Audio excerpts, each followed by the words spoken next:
C'est efficace, hein? Bien, bonsoir à tous. Alors d'abord, je salue mes collègues maires de différentes communes de la métropole, j'en dirai un mot, qui sont présents et engagés. Je vois Dominique Fort, Didier Castera, Alain Daubange, et puis Ida Rousseau également. Et puis je vois beaucoup d'agents maires qui représentent les autres communes de la métropole, parce qu'effectivement, cette opération est une opération qui est partie de Toulouse. Et puis, comme on le fait sur des sujets qui ne sont pas forcément des sujets de compétences métropolitaines stricto sensu, nous sommes dans le partage, dans le dialogue, et on se refile les bonnes idées. Donc, quand il y a une bonne idée dans une commune, on l'applique très gentiment, on la partage. Voilà.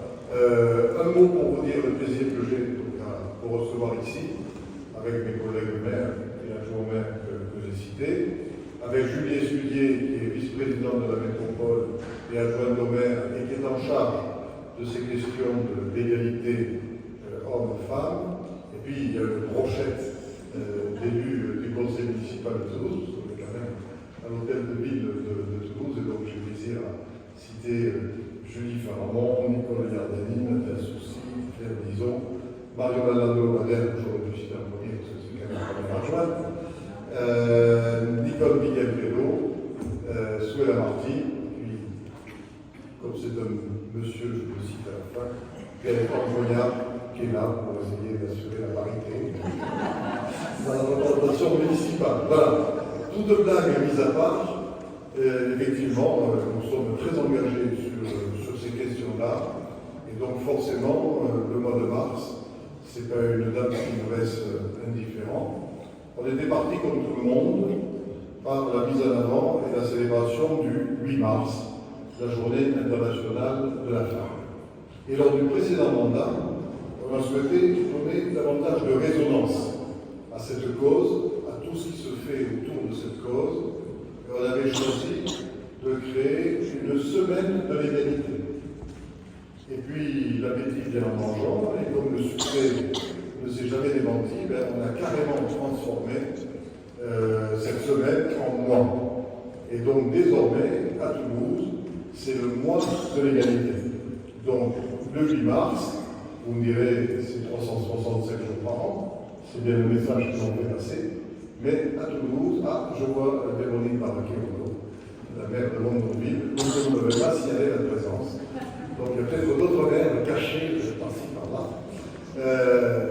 J'ai tendance à dire qu'effectivement, le 8 mars, c'est un combat qui concerne 367 jours dans l'année, mais on a souhaité mettre en avant ces 31 jours du mois de mars, ce qui permet d'organiser une série assez impressionnante d'événements tout au long de ces 4 semaines.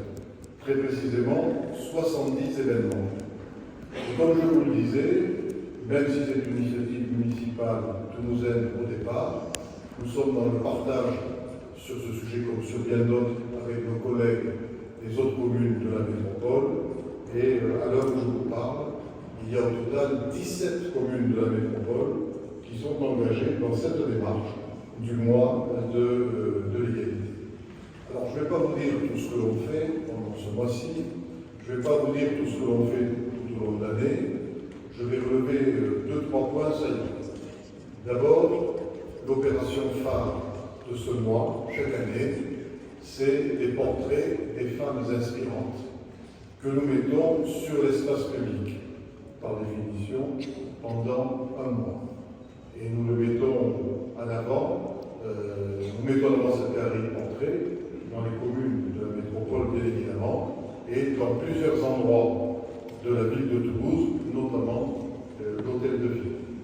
Et cette année, c'est pas moins de 217 Toulousaines, pour la partie toulousaine, qui sont choisies, mises en avant, sur un total de 600 supports.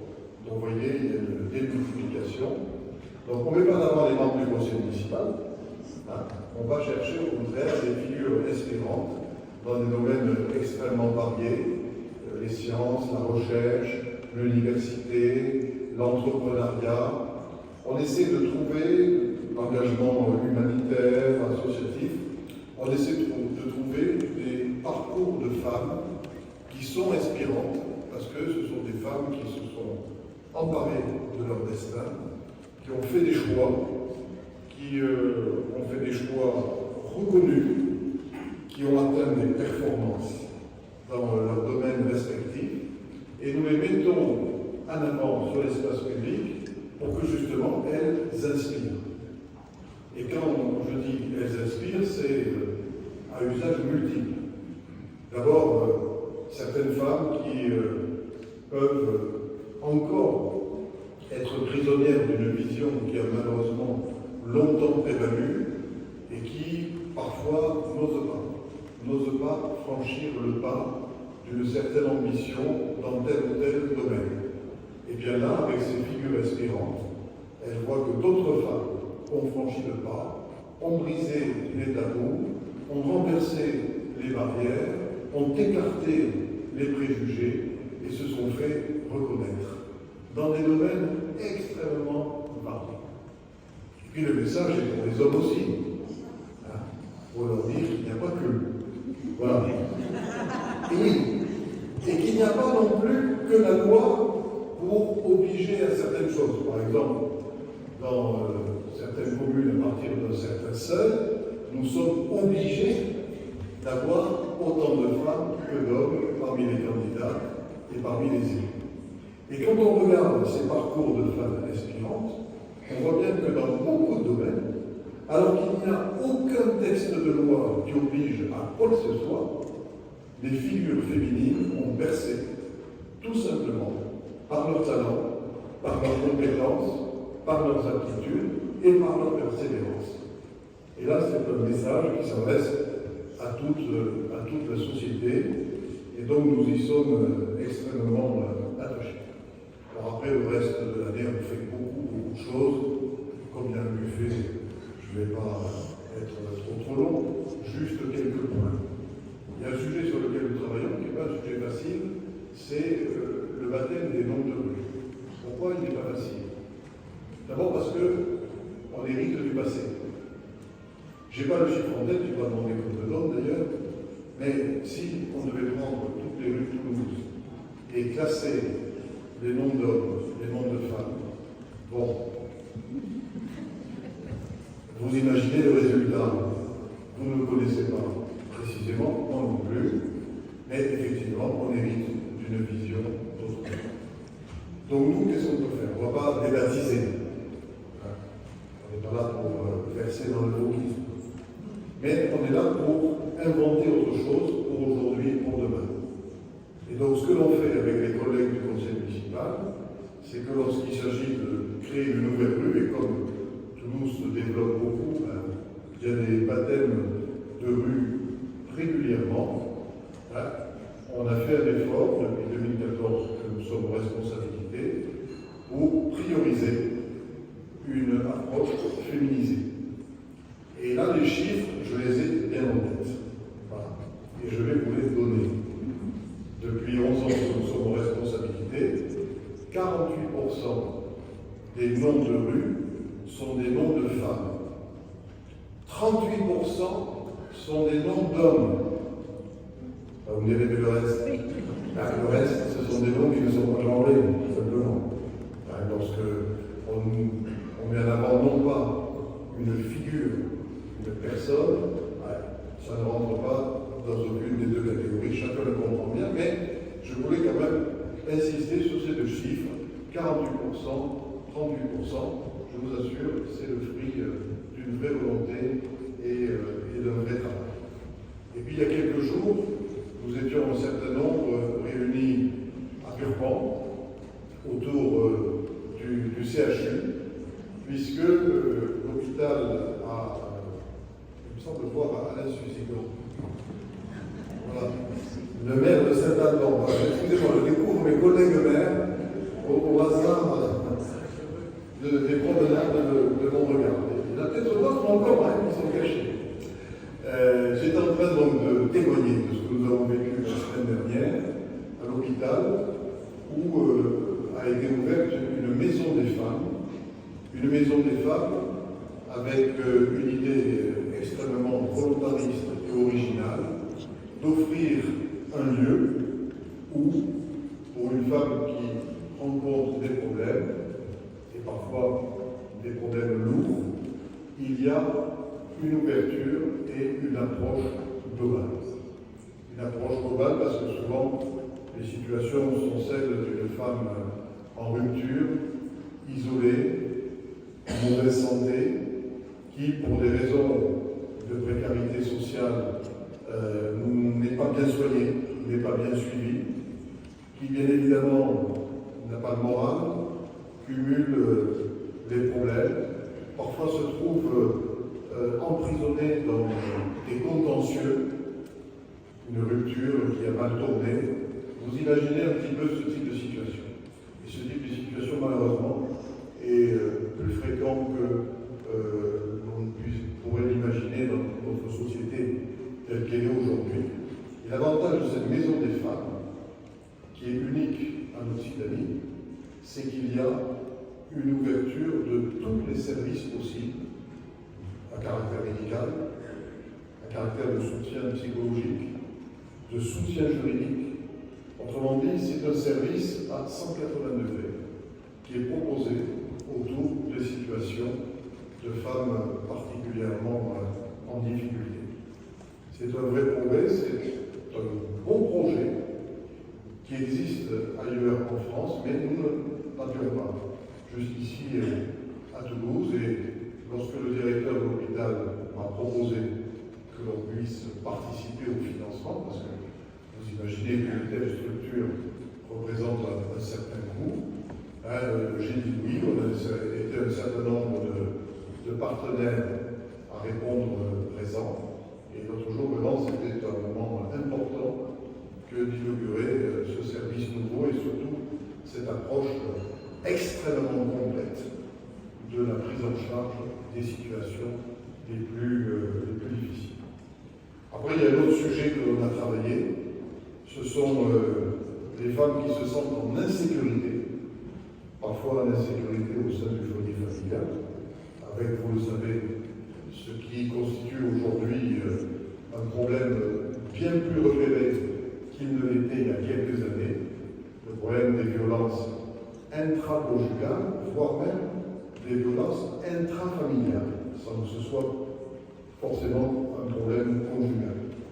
C'est un problème qui, malheureusement, monte dans notre société, que nous avons donc travaillé ces derniers temps.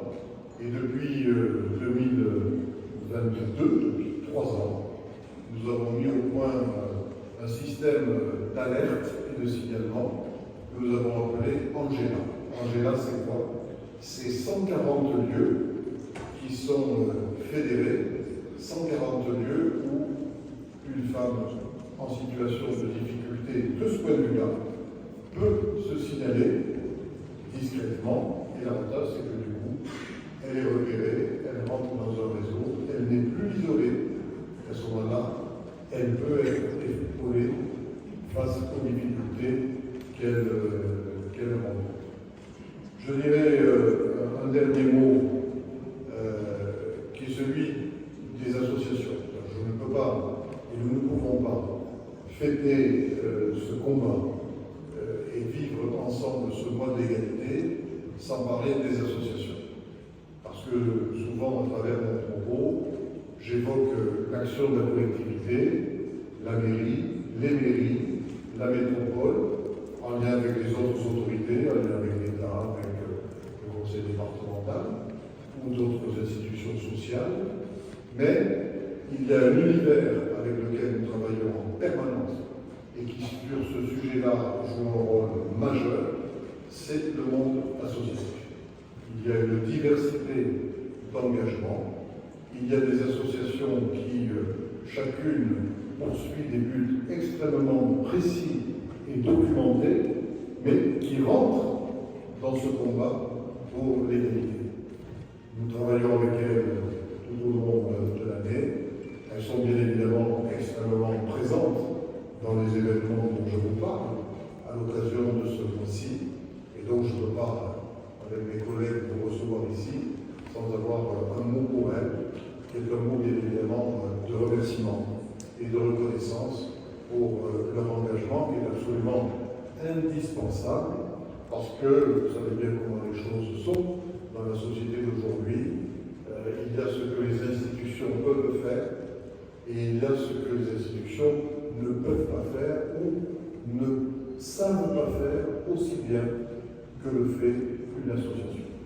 Et c'est la mission de cet engagement institutionnel et de ces engagements associatifs qui permettent justement de créer du lien, du partenariat et de faire en sorte que les actions des uns et des autres aient davantage de résonance et davantage d'efficacité. Donc je souhaitais insister sur le rôle des associations et en même temps les remercier. Voilà, je ne vais pas être plus long, je n'ai pas été très court déjà. Et donc je voulais vous remercier d'être là. Féliciter les héroïnes qui sont en portrait. Vous en avez ici en chair et en os. Donc n'hésitez pas à repérer ces vedettes et à les féliciter. En tout cas, c'est ce que je fais. Et avant de donner le signal du buffet, une petite surprise totalement inhabituelle.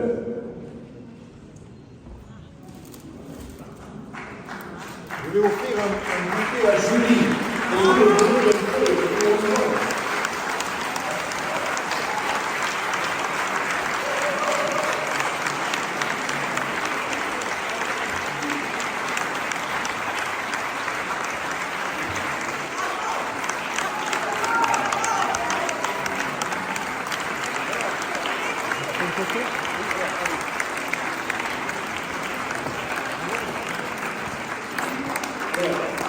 Vous allez rester là. Je vais demander aux maires qui sont un peu derrière de venir un peu devant. On va faire une photo de groupe.